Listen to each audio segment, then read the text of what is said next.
Welcome to Mind Blueprint, and thank you so much for taking the time to watch our videos. We created this space to help you decode the silent architecture of your beautiful, complicated brain. And having you here as part of our community means the world to us. If our deep dives into human behavior help you understand your patterns and feel deeply seen, please hit that subscribe button. It really helps our channel grow so we can keep bringing you accessible psychology and neuroscience. We hope you enjoy the video. I'm so incredibly thrilled you're joining me today because we're about to take a really fascinating journey into the hidden psychological power of something that completely surrounds us every single day, yet we hardly ever give it a second thought. We're going to totally decode the biological, cultural, and urban science behind the color blue. But real quick before we dive into the hard science, I want you to just pause and think for a second. If I were to ask you, right here, right now, out of nowhere, what is your favorite color? What immediately pops into your head? And maybe more importantly, why do you think you chose that specific color? I mean, we use this question all the time, right? It's the ultimate go-to icebreaker. Think of that classic moment in the movie Elf, when Buddy jovially answers his dad's super serious business phone with, "Buddy the Elf, what's your favorite color?" We laugh because it's so innocent and childlike. But it turns out, using color preference to try and figure each other out is a deeply hardwired human instinct. The funny thing is, for a long time, science couldn't actually explain why we even have favorite colors to begin with. All right, let's get right into section 1, the science of colors, and why we actually have favorites. So this brings us to a really brilliant psychological framework called ecological valence theory, or EVT. It was pioneered by researchers Karen Schloss and Stephen Palmer, and it fundamentally shifted how we understand color. It basically argues that we don't just like a color because it looks pretty. We actually like or dislike a color based on our cumulative preferences for all the physical objects in the real world that are associated with it. Researchers actually proved this in a super fascinating lab study, where they showed participants objects associated with the color red. One group saw highly positive red images, think sweet, juicy strawberries and beautiful romantic roses. The other group saw decidedly negative red images, specifically gross, infected medical lesions. Over the course of just a short experiment, the people who saw the strawberries had their preference for the color red significantly increased, while the other group's preference absolutely tanked. It proved that our color preferences are highly adaptable and tied directly to our feelings about physical objects. Which leads us perfectly to section 2, the evolutionary roots of serenity, and the specific magic of blue. Have you ever noticed that surrounding yourself with blue just makes you feel instantly grounded? Well, you aren't just easily soothed. Your highly sensitive nervous system is actually recognizing the ultimate ancient signal for safety. Evolutionarily, our brains learn to view clear blue skies and clean blue water as a biological stand-down order. When we see blue, it actively lowers our heart rate and blood pressure. It uniquely activates brain structures that give us subcortical alertness, meaning we stay highly focused and awake, but without the anxiety or hyperarousal that warm colors like red and orange can trigger. And the crucial proof for this lies in a massive correlation number, 0.893. In Schloss and Palmer's research, they mapped a hypothesis called WAVE, which stands for Weighted Affected Valence Estimates. Basically, they found an almost 90% correlation between how much people like a color and how much they like the objects associated with it. And here's the absolute kicker. Across their studies, participants almost never listed a negative object for the color blue. Think about that. It is universally tied to positive life-sustaining things. Okay, let's look at section 3, trust and productivity, and how blue shows up in our daily lives. Because blue naturally lowers our stress hormones and promotes this steady, clear focus, modern interior designers literally weaponize it. They deliberately paint offices blue to boost workplace productivity and clarity.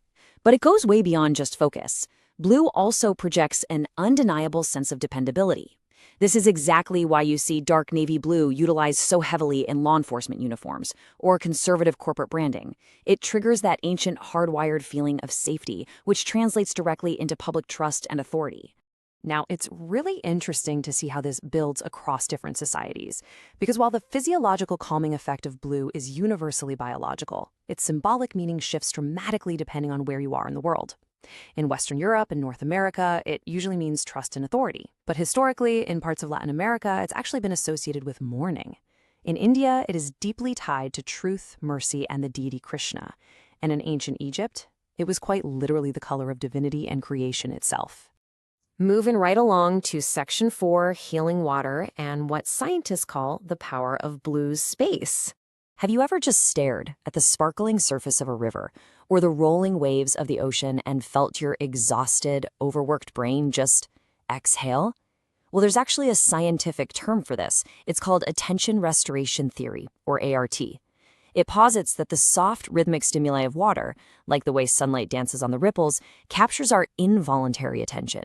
It fascinates us, but without demanding heavy, stressful mental processing, and that allows our overstimulated, cognitively fatigued modern brains to actively heal and recover. Researchers have even broken this down into 4 specific scientific pathways, showing how these blue environments directly improve our well-being. First up is temperature regulation. Water literally cools down our hot cities. Second is stress regulation, actively slowing down our nervous system. Third is physical activity, because hey, we're simply more likely to go for a walk or run when we're near water. And fourth is social contact. Water just naturally draws people together, combating social isolation. And honestly, the global research backing this up is staggering. Down in West Palm Beach, Florida, studies showed that taking just a short walk along a downtown waterfront significantly improved heart rate variability and reduced physiological stress. Over in Croatia, hospitals located near the coast actually observed reduced hypertension among adult coronary heart disease patients compared to their inland facilities. And huge studies across New Zealand and the UK found a direct link between living near the coast and having a lower body mass index. Blue space physically heals us. It's incredible. So, how do we use this? Let's check out Section 5, Designing Blue Cities, and the Future of Urban Water Planning. The city of Sheffield in the UK is a prime example that brilliantly illustrates this whole concept. They've totally integrated blue features right into their urban fabric. The moment you step out of their major train station, you are immediately greeted by this beautiful linear water feature. It's a gorgeous welcome, sure, but more importantly, the sound of that cascading water actively screens out the stressful noise of the heavy traffic right next to it. It acts as an immediate psychological pressure release valve for commuters. And as you walk further into the city, you run into these fantastic interactive metallic sphere fountains. They instantly trigger that sense of childhood curiosity we were talking about earlier. They encourage spontaneous physical activity right in the middle of a busy public square. You consciously choose to engage with the setting, ticking right off that physical activity pathway of blue health. Then you have these massive, sweeping water walls that curve right through the pedestrian zones. Now, they don't just look visually stunning. They create this really safe, cooling microclimate. They naturally draw people to come sit near them, hang out, and chat, fulfilling that vital social contact pathway. It completely transforms what would be an ordinary, boring concrete walkway into a deeply restorative environment. The overarching lesson we can take from a place like Sheffield is really profound. Having access to urban water is not just some fancy architectural amenity meant to make a city look pretty. Integrating sustainable urban water systems is a fundamental biological necessity for human mental health. It manages our collective urban stress and fosters a real, long-lasting sense of public joy. It reminds me of this beautiful quote by the legendary conservationist Jacques Cousteau. He once wrote, "The sea, once it casts its spell, holds one in its net of wonder forever." I think that perfectly captures the deep evolutionary magic that blue water holds over our minds. We are literally biologically wired to seek it out, to trust it, and to let it heal us. So I want to leave you with a bit of a challenge. Take a look at your own workspace, your own daily commute, or just your neighborhood. How will you incorporate the healing power of blue space into your routine today? Whether that's simply changing your computer's desktop background to a beach, taking a detour past a local fountain, or maybe even painting a room in your house. Find your daily dose of blue. Thank you so much for exploring this with me today. If you enjoyed this video, hit the like and subscribe button and join our community of bridge builders. Let's keep exploring the weird and wonderful ways our psychology shapes who we are today. See you in the next one.